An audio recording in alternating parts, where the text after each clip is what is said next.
బ్రతకగలమయ్యా? ఎంతకాలము నా తండ్రి నీకు వేరుగా మేము జీవించగలమయ్యా? ఒక్కసారి జ్ఞాపకము చేసుకొని నీ రక్త ప్రోక్షణ కిందికి మమ్మల్ని నడిపించి నీకు లోబడే జీవితాలు మాకు దయచేసి నీ సన్నిధిలో సాక్షులుగా అయ్యా నిలిపి నడిపించమని ప్రార్థిస్తున్నానయ్యా. అయ్యా ఒక్కసారి జ్ఞాపకం చేసుకొని నీ హస్తం మాపైకి దిగి వచ్చినట్లుగా సహాయమును దయచేయమని అయ్యా, గగనమును చీల్చుకొని భూమికి దిగి రమ్మని మా మధ్యలోకి రమ్మని వేడుకొనిచ్చు ప్రభా. అయ్యా మా పరిస్థితులన్నిటినీ చక్కబెట్టండి అయ్యా, మా పరిస్థితులన్నిటినీ సరిచేయండి అయ్యా, మా ప్రార్థనలకు జవాబునివ్వండి అయ్యా. యేసయ్యా యేసయ్యా మా కుటుంబాలని బలపరచండి అయ్యా, మా బిడ్డల్ని దర్శించండి అయ్యా, మా బిడ్డలతో మాట్లాడండి యేసయ్యా. మాట్లాడయ్యా మాట్లాడయ్యా మాట్లాడయ్యా మాట్లాడే దేవుడవు నీవు ప్రభువా, మహోన్నతుడవు తండ్రి. స్తోత్రాలు వందనాలు చెల్లిస్తూ మమ్మల్ని మీ హస్తాల్లోకి తీసుకోమని వేడుకొనొచ్చు. మా ప్రాణాత్మ దేహ శరీరములను మీ ఆధీనములో ఉంచుకొనుమని నజరేయుడైన యేసు నామమున ఈ కొద్ది స్తుతి ఆరాధన మీకే సమర్పించుకొనుచున్నాము మా తండ్రి. ఆమేన్ ఆమేన్. హల్లెలూయా హల్లెలూయా హల్లెలూయా. దేవుడి నామానికి మహిమ కలుగును గాక. తదుపరి కార్యక్రమాలకు వెళదాము ప్రియులారా. కీర్తనలు ధ్యానించుకుందాము.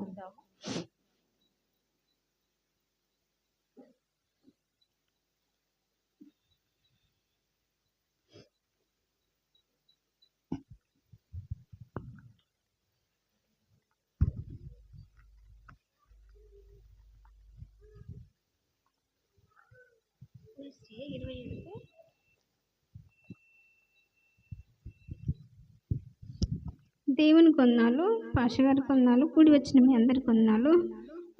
27వ కీర్తన 1 నుంచి 14 వచనాలు. యెహోవా నాకు వెలుగును రక్షణయై ఉన్నాడు. నేను ఎవరికి భయపడుతును? యెహోవా నా ప్రాణదుర్గము. ఎవరికి వెరుతును? నా శరీర మాంసము తినుటకై దుష్టులు నా మీదికి వచ్చినప్పుడు, నన్ను బాధించు శత్రువులు నా మీదికి వచ్చినప్పుడు, వారు త్రొట్టెలు కూలిరి నాతో యుద్ధము చేయుటకు దండు దిగినను నా హృదయము భయపడదు. నా మీదకి యుద్ధము రేగినను దీనిలో నేను ధైర్యము విడవకుందును. యెహోవా యొద్ద ఒక వరము అడిగితిని, దానిని నేను వెదుగుచున్నాను.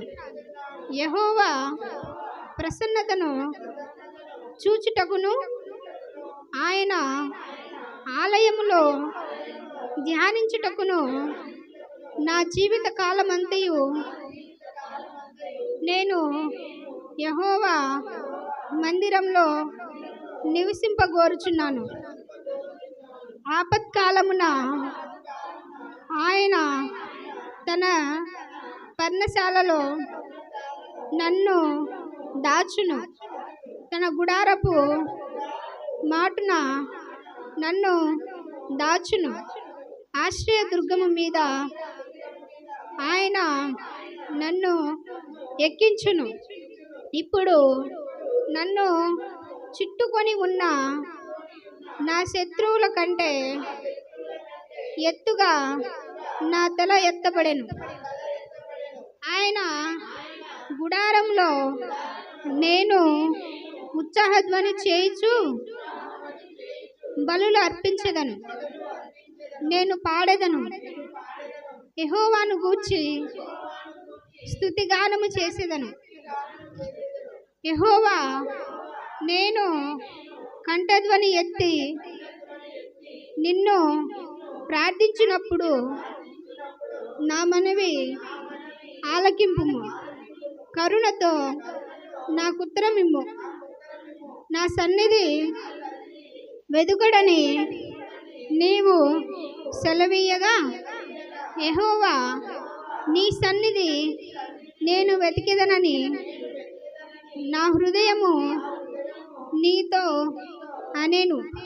నీ ముఖమును నాకు దాచకుము. కోపము చేత నీ సేవకుని తొలివేయకుము. నీ సహాయుడవు, నా సహాయుడవు నీవే.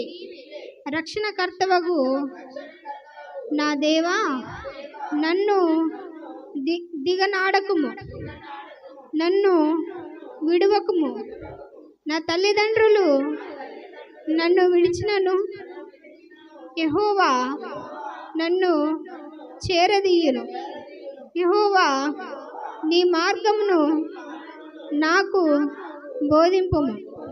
నా కొరకు పొంచి ఉన్న వారిని చూచి సరళమైన మార్గమున నన్ను నడిపింపుము. అబద్ధ సాక్షులను, క్రూరత్వము వెళ్ళగ్రక్కు వారును నా మీదకి లేచి ఉన్నారు. నా విరోధుల ఇచ్చకు నన్ను అప్పగింపకము. సజీవుల దేశమున నేను యెహోవా దయను పొందుదునను. నమ్మకము నాకు లేని ఎడల నేనేమవుదగును? యెహోవా కొరకు కనిపెట్టుకొని ఉండుము. ధైర్యము తెచ్చుకొని నీ హృదయమును నిబ్బరముగా నుంచుకొనుము. యెహోవా కొరకు కనిపెట్టుకొని ఉండుము. చదవబడిన కీర్తన గ్రంథాన్ని దేవుడు దీవించి ఆశీర్వదించును. ఆమేన్.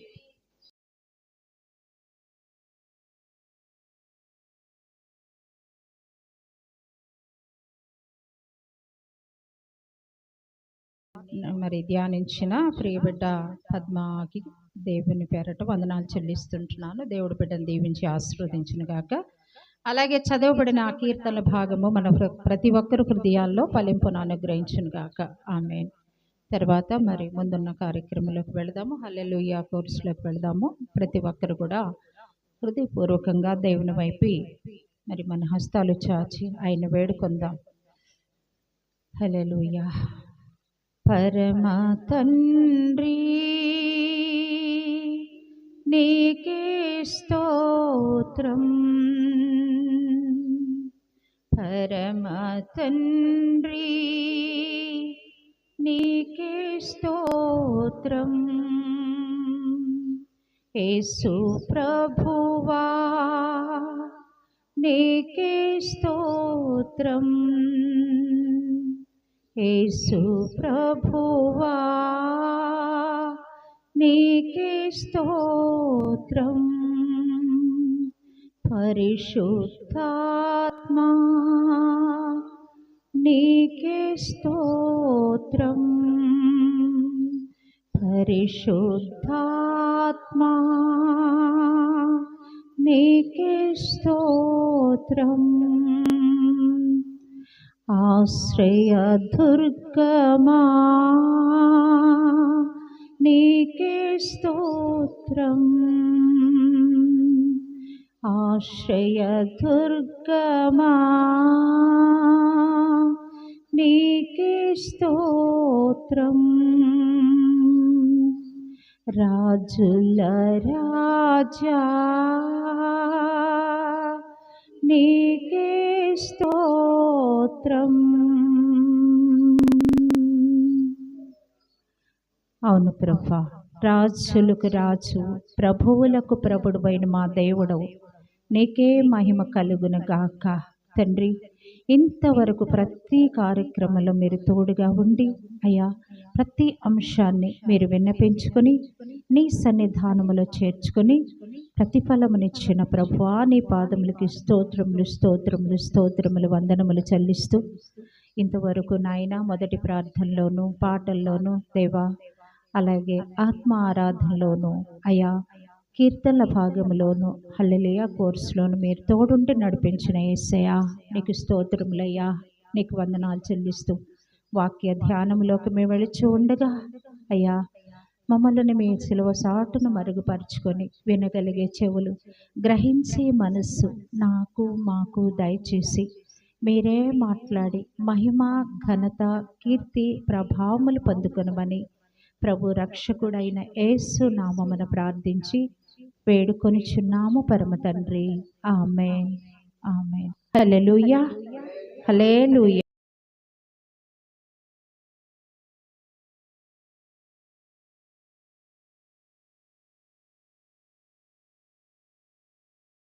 వాక్యాన్ని ధ్యానించుకుందాము ప్రియులారా. గడిచిన కాలం అంతా కూడా కాచిన దేవునికి ప్రత్యేకమైన వందనాలు మరొకసారి చెల్లిస్తూ ముందున్న సమయంలోకి వెళదాము. కొద్ది నిమిషాలు మరి దేవుడు మహాపరిశుద్ధుడు, ఆయన మహోన్నతుడు గనక మనము కూడా ఆయనలా ఉండాలని, ఆయనలో పాలిభాగస్తులు కావాలని, ఆయన మార్గాన్ని అనుసరించి నడుచుకోవాలని ఆశపడుతూ ఉన్నాడు. Praise the Lord. హల్లెలూయా. ఏం ఆశపడుతున్నాడండి మన పైన? ఆయనలా ఉండాలని, ఆయనలో ఉండాలని, ఆయనతో నడవాలని. యేసయ్యా నిన్ను చూడాలని ఆశపడుచుంటిని నా దేవా, నిన్ను చేరాలని వేచినే ఉంటిని నీ పోలికగా మారాలని నీలోనే నిలవాలని ఆశపడుచుంటిని వేచినే ఉంటిని. హల్లెలూయా. ఏమని ఆశపడాలంట మనందరం కూడా? ఆయనలా ఉండాలని, ఆయనలో ఉండాలని, ఆయనలో నడవాలని ఆశ ఉండాలంట. దేవునికి స్తోత్రం కలుగును గాక. హల్లెలూయా. ఎందుకంటే దేవుడు మనల్ని అంతగా ప్రేమిస్తున్నాడు కదండి. అర్హత లేని మనల్ని, ఎన్నిక లేని వారము, యోగ్యత లేని వారం అయినప్పటికీ కూడా ఈ లోకంలో అనేకులు ఉన్నప్పటికీ కూడా మనల్నే ఎందుకు ఏర్పరచుకున్నాడు, మనల్నే ఎందుకు ఎన్నుకున్నాడు, మనల్నే ఎందుకు ప్రేమిస్తున్నాడు అంటే నిజంగా మనం గొప్పవారం కదండి. దేవునికి స్తోత్రం. హల్లెలూయా. కొరింథీయులకు రాసిన పత్రిక 1వ అధ్యాయం 26వ వచనంలో చూసినట్లయితే, సహోదరులారా మిమ్మల్ని పిలిచిన పిలుపుని చూడుడి, లోకములో ఉన్న వారిని, ఘనులైన వారిని, జ్ఞానులైన వారిని, గొప్ప వంశానికి చెందిన వారిని అనేకులు పిలువబడలేదు కానీ ఏ శరీరం అయితే దేవుని ఎదుట అతిశయింపకుండానట్టు ఉండునో వారిని మాత్రమే దేవుడు ఏర్పరచుకొని ఉన్నాడంట. Praise the Lord. హల్లెలూయా. ఎవరిని ఏర్పరచుకున్నాడంటండి? చక్కగా తయారయ్యి మంచి పట్టు చీర కట్టుకొని కొంచెం నగ నట్ర వేసుకొని మంచి ఉన్నతమైన స్థితిలో ఉన్నవారిని, చక్కగా ఉన్నవారిని ఏర్పరచుకున్నాడంట కాదు. ఎవరంటే ఏ శరీరం అయితే దేవుని ఎదుట అతిశయింపకుండానట్లు ఉండునో వారిని మాత్రమే దేవుడు ఏర్పరచుకొని ఉన్నాడంట. దేవునికి స్తోత్రం. హల్లెలూయా. మనం ఎవరిని బట్టి అతిశయించాలి అంటే దేవుణ్ణి బట్టి. ఆయన నా దేవుడని, నేను ఆయన బిడ్డనని, నన్ను రక్షించుకున్నాడని, నేను నిత్యరాజ్య వారసురాలనని, రేపొద్దున నేను ఆయన సన్నిధిలో ఉంటానని, ఆయన కుడిపార్శ్వమందున కూర్చుంటానని ఆశ కలిగి ఉండాలి, ఆశపడాలి, అతిశయపడాలి. దేవునికి స్తోత్రం. హల్లెలూయా. ఈ లోకంలో ఉన్నవారి కంటే గొప్పగా నేను ఉండాలని కానీ, వారికంటే మంచి స్థితిలో నేను ఉండాలని కానీ, ఒక చిన్న ఇంట్లో ఉంటే నేను ఒక పెద్ద హోదాలో ఉండాలని కానీ అతిశయపడకండి. కానీ నా దేవునితో నేను ఉండాలి. హల్లెలూయా. నా దేవునిలో నేను ఉండాలి. హల్లెలూయా. నా దేవునితో నేను నడవాలి. హల్లెలూయా. ఆశ ఉండాలంట. దేవునికి స్తోత్రం. హల్లెలూయా. ఇక్కడ దేవుని వాక్యము సెలవిస్తా ఉంది. వాక్యములోకి వద్దాము ప్రియులారా. 1 తెస్సలోనికైకి రాసిన పత్రిక 4వ అధ్యాయము 7వ వాక్యములో ప్రభు వాక్యము సెలవిస్తా ఉన్నది. ఒకసారి మనం ధ్యానిస్తాము. 1 తెస్సలోనికి పత్రిక 4వ వాక్యము 7వ వచనము. పరిశుద్ధులగుటకే దేవుడు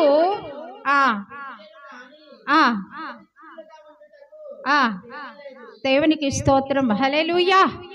హల్లెలూయా. పరిశుద్ధులగుటకే దేవుడు పిలిచిన గాని అపవిత్రులుగా ఉండటకు పిలవలేదు. దేవునికి స్తోత్రం. హల్లెలూయా.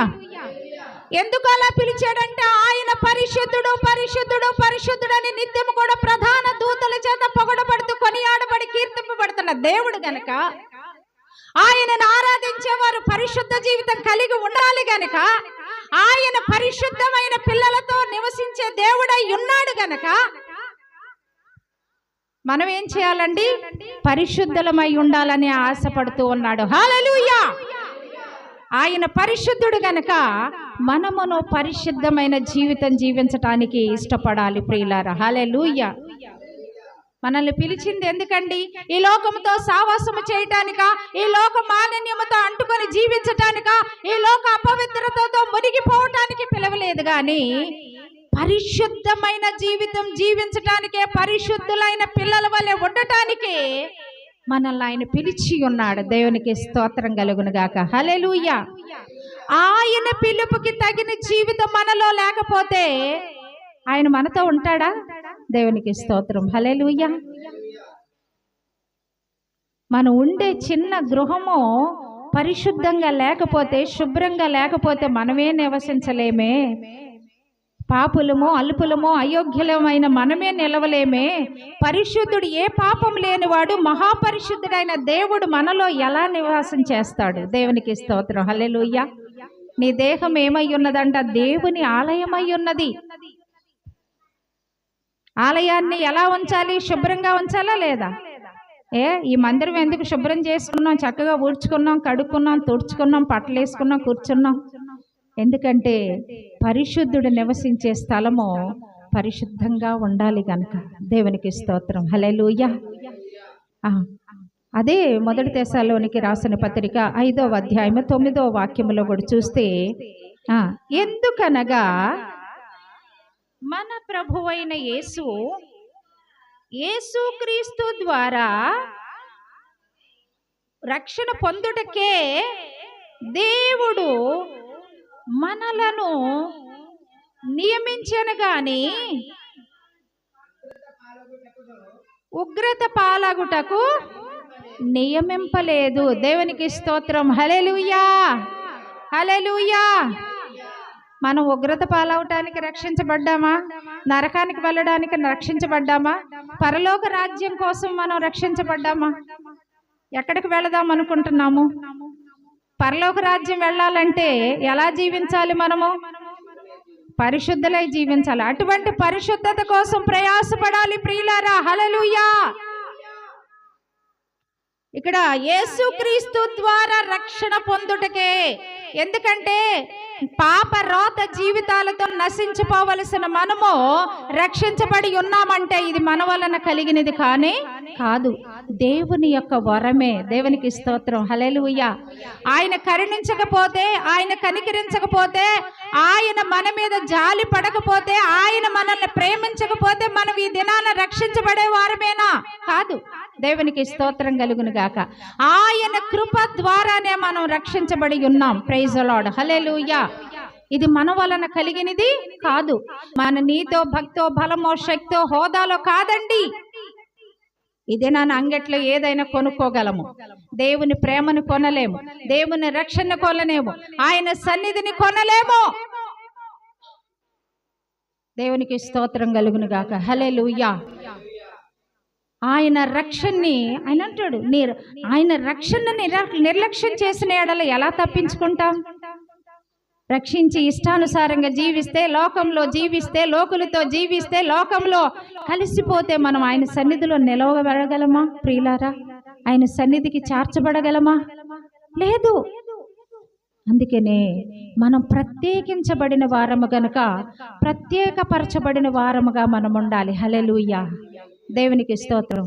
ఇక్కడ రోమపత్రిక 1వ అధ్యాయంలో చూసినట్లయితే ప్రియులారా, ఒక మాట సెలవిస్తా ఉన్నది. ఏమనుంది ఒకసారి చూద్దాము. రోమపత్రిక 1వ అధ్యాయంలో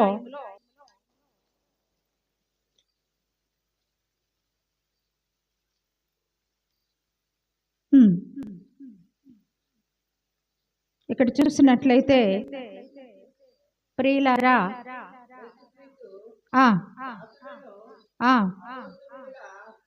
మొదటి అధ్యాయం నేను చెప్తాను. ఇక్కడ 28వ వాక్యంలోకి రండి. మరియు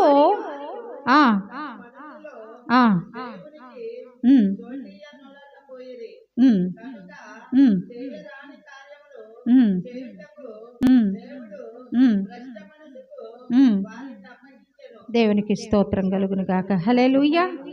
హల్లెలూయా. చేయరాని కార్యాలు చేయటానికి దేవుడంట వారిని ఎవరికి అప్పగించాడంట? భ్రష్టు మనసులకే అప్పగించేశాడంట. దేవునికి స్తోత్రం కలుగును గాక. హల్లెలూయా. ఎందుకంటే వారు దేవుణ్ణి ఎరిగి వారిని దేవునిగా స్తుతించనో లేదంట, మహిమపరచనో లేదంట. ప్రియులారా, దేవునికి స్తోత్రం కలుగును గాక. అందుకనే వారిని ఏం చేశాడంట? దేవుడు భ్రష్టు మనసుకి అప్పగించేశాడంట. వాదోపవాదాలతో వ్యర్థులైపోయారంట. దేవునికి స్తోత్రం కలుగును గాక. హల్లెలూయా. దేవుణ్ణి ఎరిగి దేవుని సన్నిధిలో ఉంటూనే, దేవుని రక్త మాంసంలో పాలిపందులు పంచుకుంటూనే, ఆయన వాక్యాన్ని ధ్యానిస్తూనే, ఆయన సన్నిధిలో జీవిస్తూనే మనం భ్రష్టులైపోతున్నామంటే ఈ దినము ప్రియులారా, క్రైస్తవులుగా లేరు. ఇకలోకంలో అన్ని చేస్తూనే ఉన్నారు. ఇప్పుడు మనం ప్రత్యేకించబడిన వారమా? లేదు. దేవునికి స్తోత్రం. హల్లెలూయా. అన్ని ఆచారాలతో పట్టుబడే ఉంటున్నాము. అన్యులతో సాంగత్యం చేస్తూనే ఉన్నాము. అన్యుల గృహాలలో మరి వారితో మనం విందులు చేస్తూనే ఉన్నాము, విలాసాలు చేస్తూనే ఉన్నాము, ఏకభావము కలిగి వారితో నడుస్తూనే ఉన్నాము. కనుక మనం అన్యులుగా ఉంటున్నామా, క్రైస్తవులుగా ఉంటున్నామా? ప్రియులారా, అదేమంటే ఏంటమ్మా, ఇదేంటి ఇలా చేస్తారంటే ఏం చెయ్యాలి? మా పిల్లలు వాళ్ళ పిల్లల్లోకి వెళ్ళిపోతున్నారు. వాళ్ళు పండుగ చేసుకుంటే మేము చూస్తూ ఉంటామా, వారు బట్టలు కట్టుకుంటే మేము చూస్తూ ఉంటామా? అన్ని ఆచారాలకి లోబడిపోతున్నారు. దేవునికి ఏం చేస్తున్నారంట? ఇష్టంగా జీవిస్తున్నామా, అవిష్టంగా జీవిస్తున్నామా? అవిష్టంగా జీవిస్తున్నాం. అలాగైతే దేవుని చిత్తాన్ని ఎలా నెరవేర్చిన వారం అవుతాం? దేవుని సన్నిధిలో ఎలా నిలబడగలుగుతాం? దేవుని రాజ్యములో ఎలా చేర్చబడతాం? ప్రియులారా, ఒక్కసారి జ్ఞాపకం చేసుకోవాలి. హల్లెలూయా. భ్రష్టత్వానికి అప్పగిచ్చేస్తాడు దేవుడు. చాలా జాగ్రత్త. ఆయన చేయి విడిస్తే మనం బ్రతకలేము, మనం జీవించలేము. ఆయనకి దూరంగా ఉండి మనం ఏమీ చేయలేము. ప్రియులారా, ఆయనలో ఉండటానికి ఇష్టపడాలి, ఆశపడాలి. ఆయన మార్గాన్ని అనుసరించి నడుచుకునే వారంగా మనం ఉండాలి. ప్రియులారా, దేవుని స్తోత్రం. ఇక్కడ గలతీయులకు రాసిన పత్రికలో ఒక శ్రేష్టమైన మాట ఉన్నది, చూద్దాము. 4వ అధ్యాయము 8వ వాక్యము నుండి చూసుకుందాము. ప్రియులారా,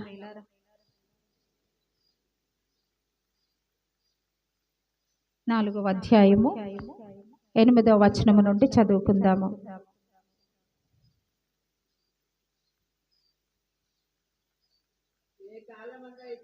ఆ కాలమందైతే మీరు దేవుణ్ణి ఎరుగని వారై నిజమునకు దేవుళ్ళు కాని వారికి కానీ ఇప్పుడు మీరు దేవునిని ఎరిగిన వారును మరి విశేషముగా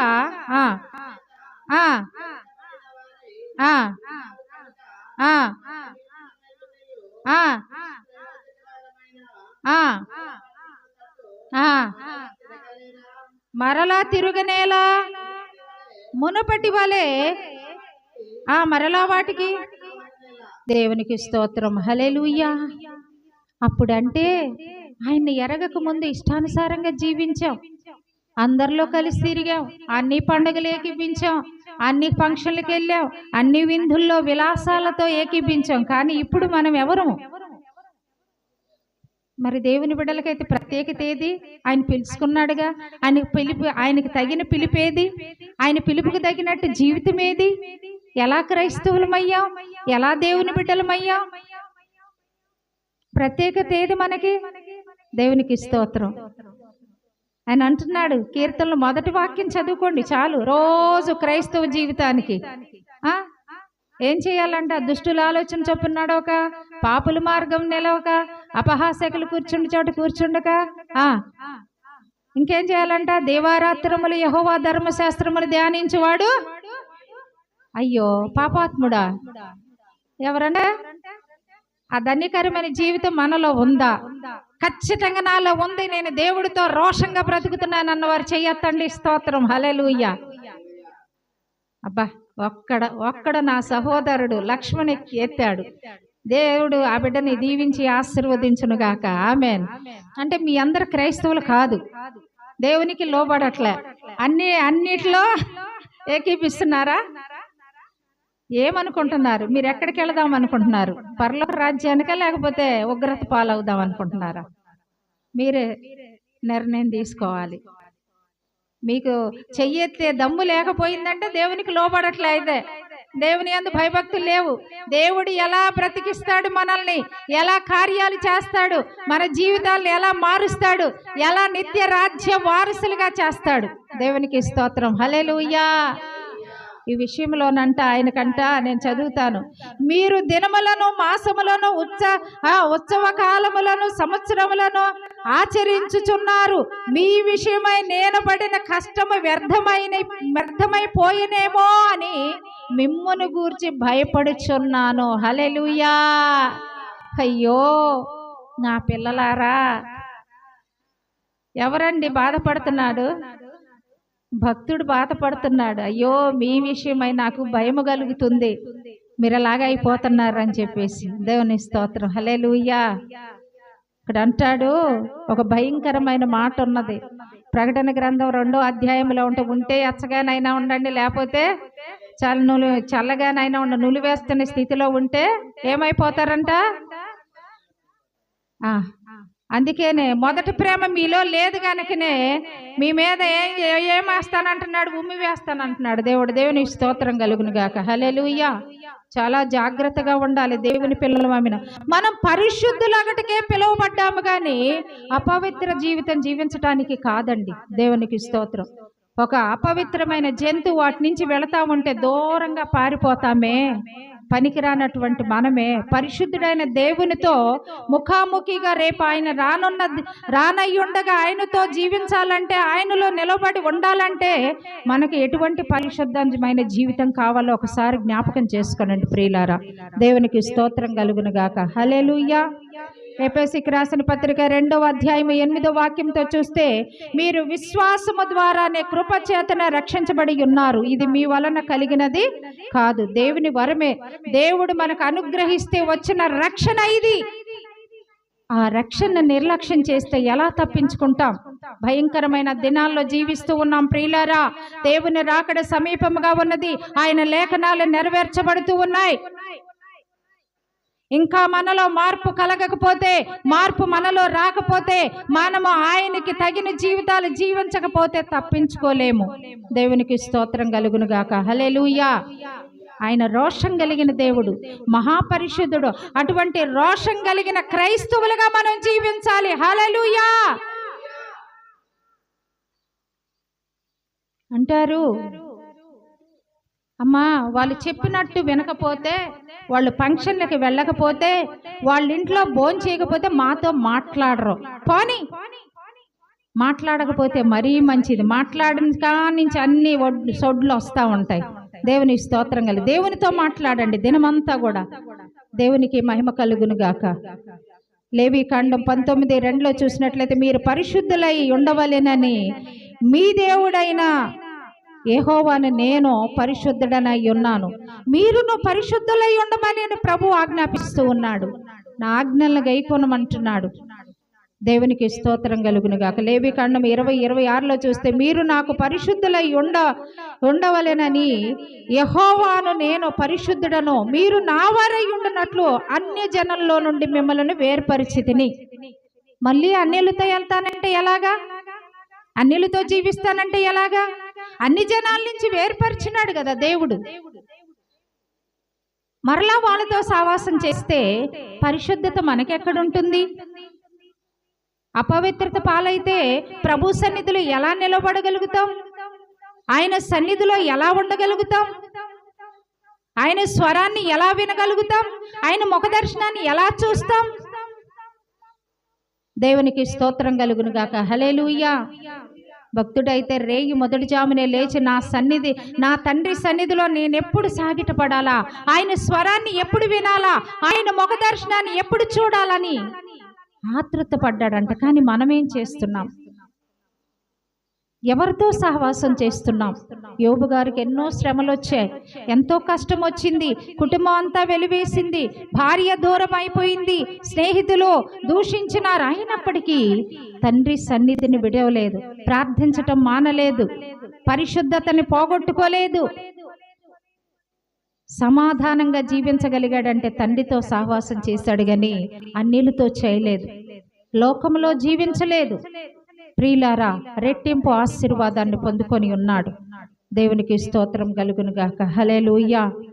అంత మాత్రమే కాదు, మత్తయి సువార్త 5:8 చూసినట్లయితే హృదయ శుద్ధి గలవారు ధన్యులు, వారు దేవునిని చూచెదరు. నీ హృదయంలో అపవిత్రత ఉంటే శుద్ధి ఎక్కడ ఉంటుంది? ఇంకా అపవిత్రమైనదే మనంతా నిండిపోయి ఉంటే మనం శుద్ధులుగా ఎలా ఉంటాం? పరిశుద్ధులుగా దేవుణ్ణి ఎలా చూడగలుగుతాం? అంటే దేవుణ్ణి చూడాలని ఆశ లేదా? దేవునితో మాట్లాడాలని ఆశ లేదా? చదవండి, ఆ మాట చదవండి, 5:8 నుంచి చదవండి.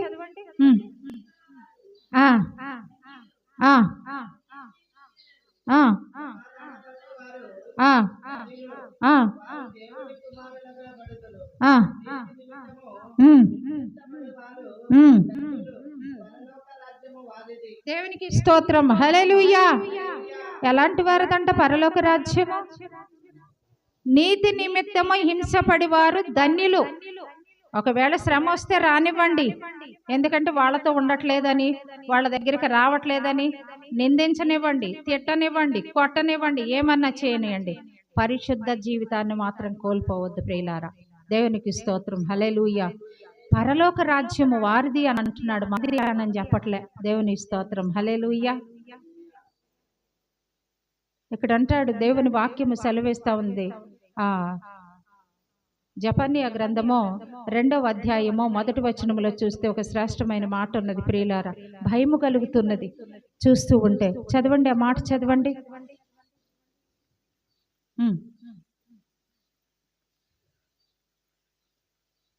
తీసారా? 2 మొదటి నుంచి చదవండి. సిగ్గుమాలిన జనులారా కూడిరండి,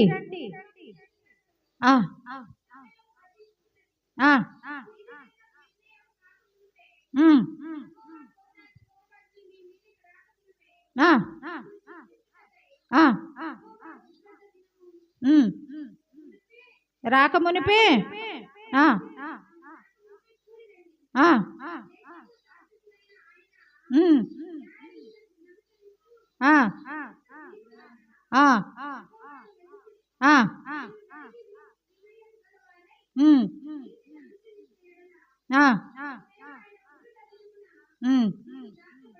దేవునికి స్తోత్రం. ఏంటంటండి? నేను చెప్పట్లా, ఇక్కడ దేవుని వాక్యం చెబుతుంది. ఏమని అంటున్నాడు తెలుసా? విన్నారు కదా? సిగ్గుమాలిన జనులారా కూడి రండి, పొట్టి గాలికి ఎగురునట్లు సమయము గతించుచున్నది. విధి నిర్ణయము కాకమునిపే, యెహోవా కోపాగ్ని మీ మీదకి రాకమునిపే, మిమ్మును శిక్షించుటకై యెహోవా ఉగ్రత దినము రాకమునిపే కూడి రండి. దేశంలో సాత్వికులైన ఆయన న్యాయ విధులను అనుసరించు సమస్త దీనులారా, యెహోవాను వెతుకుడి. మీరు వెతికి వినయము గలవారై నీతిని అనుసరించిన ఎడల ఒకవేళ ఆయన ఉగ్రత దినమందు మీరు దాచబడుదురు. ఏమంటున్నాడంటే ఖచ్చితంగా దాచిపెడతాను, ఆ ఉగ్రత పాలు కాకుండానని చెప్పట్లే దేవుని వాక్యం. ఒకవేళ ఏదన్నా అడిగితే మనం పక్క వారిని ఖచ్చితంగా ఇస్తావంటే ఏమో చూద్దాం, ఒకవేళ చూద్దాం అంటారు, కానీ ఖచ్చితంగా మాట ఇచ్చినట్టు కాదు కదా. అలాగే దేవుడు కూడా అలాగే అంటున్నాడు, ఒకవేళ మీరు దాచిపెడతారేమో కానీ నేను ఖచ్చితంగా దాచిపెడతానని మాత్రం చెప్పట్లేదు. దేవుని వాక్యము భయమ వస్తుంది, ఆయన లేఖనాలు నెరవేర్చబడుతున్నాయి.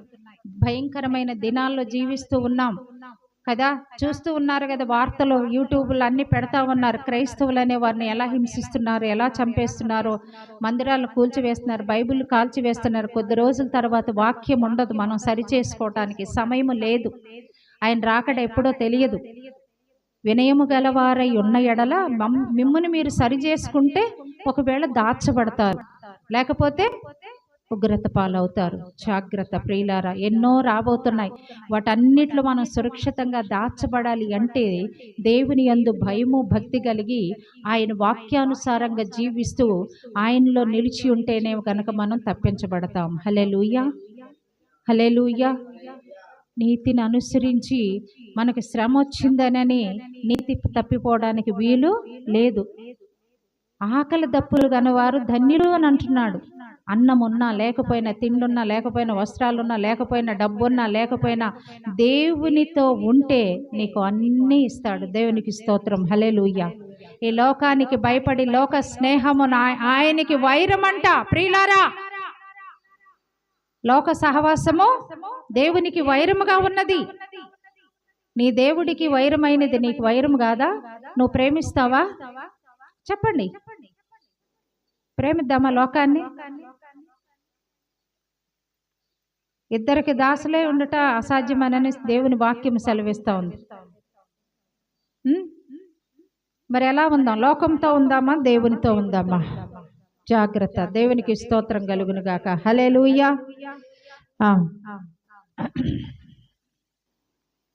మరి ఇక్కడ 1 కొరింథీయులకు రాసిన పత్రిక 1వ అధ్యాయం 9వ వచనంలో చూస్తే, మన ప్రభు అయిన యేసుక్రీస్తు అను తన కుమారుని సహవాసమునకు మిమ్మును పిలిచాను. దేవునికి స్తోత్రం. లోకంతో సహవాసం చేయటానికి దేవుడు మనల్ని ఎన్నుకోలేదు, ఏర్పరచుకోలేదు, పిలవలేదు. కానీ ఆయన అద్వితీయ కుమారుడు, ఏకైక కుమారుడైన మరి ఆయనతో సహవాసము చేయడానికే దేవుడు మనల్ని ఏర్పరచుకున్నాడు, పిలుచుకున్నాడు. కనుక దేవునితోనే సహవాసము చేయాలి. దేవునికి స్తోత్రం, హల్లెలూయా.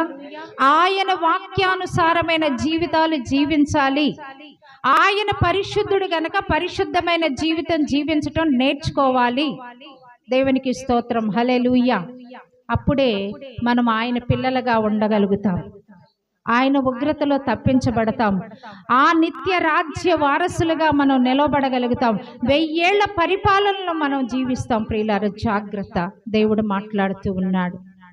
ఆయన పరిశుద్ధుడు గనుక ఆయన సన్నిధిలో మనం నిలవబడాలంటే మనము పరిశుద్ధులై ఉంటేనే ఆయనతో నిలవబడగలుగుతాం, ఆయనలో నడవగలుగుతాం. ప్రియులారా, లేకపోతే క్రైస్తవులైన మనము, క్రీస్తు రక్తములో కడగబడిన మనము శ్రమల పాలవుతాం. దుఃఖకరమైన జీవితాలు జీవించాల్సి ఉంటుంది. మీకు ఆశీర్వాదం కోల్పోతారు, ఆత్మకార్యాలు మీలో జరగవు, మీ కుటుంబము భ్రష్టత్వంలో పడిపోతానికి అవకాశం ఉంటుంది. కనుక దేవునితో నడుచుకోవటం నేర్చుకోవాలి. ప్రియులారా, దేవునితో సహవాసం కలిగి ఉండటం నేర్చుకోవాలి. పరిశుద్ధులైన పిల్లల వలె ఉండాలి. దేవునికి స్తోత్రం, హల్లెలూయా. ఎందుకంటే పాత రోత జీవితాలతో పట్టబడి ఉన్న మనల్ని రక్షించుకున్నాడు దేవుడు గనక ఆయన సన్నిధిలో నిలవబెట్టుకున్నాడు. మన కోసం 2000 సంవత్సరాల క్రితం మనిషి కుమారుడిగా ఈ లోకానికి వచ్చి ఉన్నాడు. మన కొరకు రక్తాన్ని కార్చి ప్రాణం పెట్టిన దేవుడికి నమ్మకంగా ఉండటం నేర్చుకోండి. ప్రైజ్ ది లార్డ్, హల్లెలూయా. ఆయన మనతో ఉంటే, ఆయన మాట నువ్వు వింటే, ఆయనలో నువ్వు జీవిస్తే మన వ్యాధులు పోతాయి, బాధలు పోతాయి, కష్టాలు పోతాయి, కన్నీరు పోతాయి. ఈ లోకాన్ని ఆశ్రయించినంత కాలము నీకు శ్రమలే సంభవిస్తాయి. ప్రియులారా, జాగ్రత్త. దేవునికి స్తోత్రం. ఒకవేళ ఈరోజు సంతోషం కోసం నీవు పరిశుద్ధతని పోగొట్టుకుంటే జీవితకాలం అంతా నీవు మరలా ఉగ్రత పావలు కావాల్సి ఉంటుంది. కనుక జాగ్రత్తగా జీవించడం నేర్చుకో. దేవుని యందు భయభక్తులు కలిగి ఉండటం నేర్చుకో ప్రియబిడ్డ. ఆయన యందు భయభక్తులు కలిగిన వారు ఎలా ఉంటారంట? ఏ మేలు కూడా కొదువై ఉండదంట. ప్రియులారా, నీకు అన్నీ ఇచ్చే దేవుడై ఉన్నాడు. అన్నిటినీ ఇచ్చే దేవుడు ఆయన. ఆయన సర్వ సంపదలు ఆయన వద్దనే కృప్తములై ఉన్నాయి. ఈ లోకముని ఎందుకు ఆధారపడుతున్నావు? లోకం మీద. అందుకే ఇర్మియా ప్రవచన గ్రంథంలో అంటాడు, జీవ జలపు ఊటనైనా నన్ను విడిచి బద్దలైన తొట్టుల వద్దకే పరిగెడుతున్నారని. ఆయన జీవజలపు ఓట లాంటి వాడు. నీకేం కావాలన్నది ఆయన అడిగితే ఇస్తాడు. నువ్వు అడిగిన అడగకున్న నీ అవసరత ఏంటో ఎరిగినవాడు. నువ్వు వ్యాధితో బాధపడుతున్నావా? నిన్ను స్వస్థపరుస్తాడు. నీవు బాధల్లో కూడుకొని పోతున్నావా? నీ బాధల నుంచి బయటికి తీసుకొస్తాడు. నువ్వు భరించలేని శ్రమల పాలవుతున్నావా? ఆ శ్రమల నుండి కూడా బయటికి తీసుకురాగలడు ఆయన. ప్రియబిడ్డ, జాగ్రత్త. జ్ఞాపకం చేసుకో. ఒక్కసారి ఆలోచన చేసుకో. నేను నా దేవుళ్ళో ఎలా ఉంటున్నాను? నువ్వు మొదటి స్థితిని, మొదటి ప్రేమని విడిచిపెట్టావంటున్నాడు.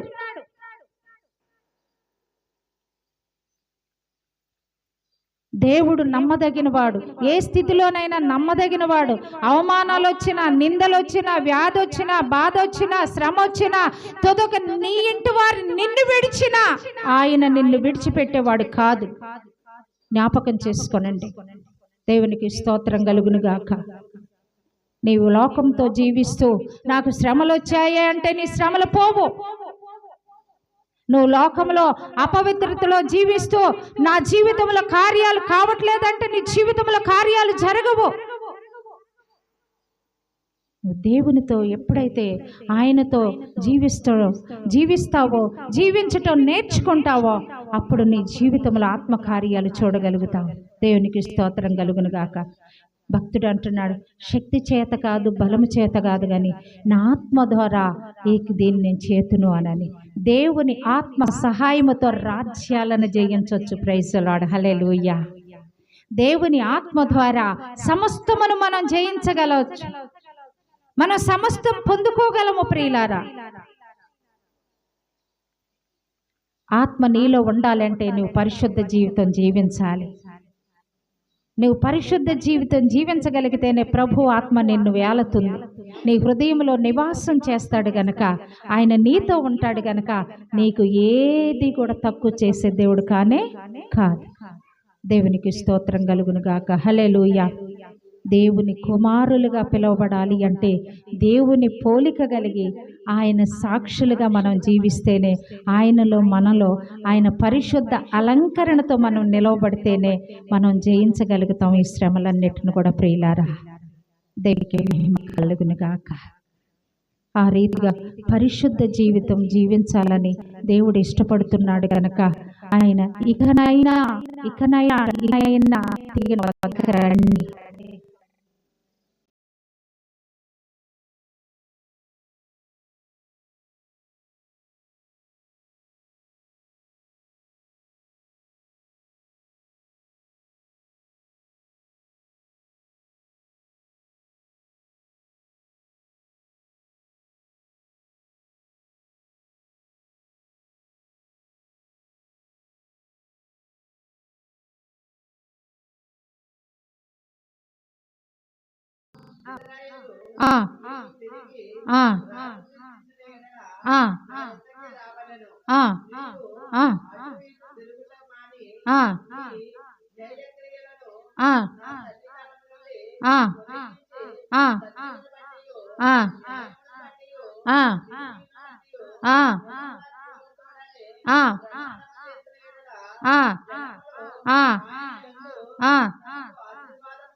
అతిశయపడుదురు. దేవునికి స్తోత్రం కలుగును గాక. హల్లెలూయా.